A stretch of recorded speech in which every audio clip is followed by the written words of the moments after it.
বিসমিল্লাহির রহমানির রহিম। শুরু হচ্ছে সূরা ইয়াসিন। তিলাওয়াত এবং বাংলা অনুবাদ। তিলাওয়াতে কণ্ঠ পাকিস্তানের বিখ্যাত কারি সাকির কাসমি। বাংলা অনুবাদে কণ্ঠ শহীদুল ইসলাম টিটু। প্রযোজনা ও পরিবেশনায় CD centre, Rahman mansion, Riazuddin Bazar, Chittagong. শুরু হচ্ছে সূরা ইয়াসিন। সতর্ক করতে পারেন যারা উপদেশ অনুসরণ করে এবং দয়াময় আল্লাহকে না দেখে ভয় করে।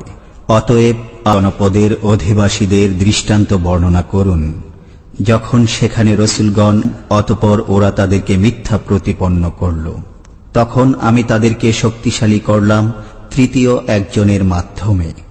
তারা সবাই বলল, যদি তোমরা বিরত না হও তবে অবশ্যই তোমাদেরকে প্রস্তর বর্ষণে হত্যা করব এবং আমাদের পক্ষ থেকে তোমাদেরকে যন্ত্রণাদায়ক শাস্তি, যিনি আমাকে সৃষ্টি করেছেন এবং যার কাছে তোমরা প্রত্যাবর্তিত হবে, আমি তা করতে অন্যান্যদেরকে উপাস্যরূপে গ্রহণ করব।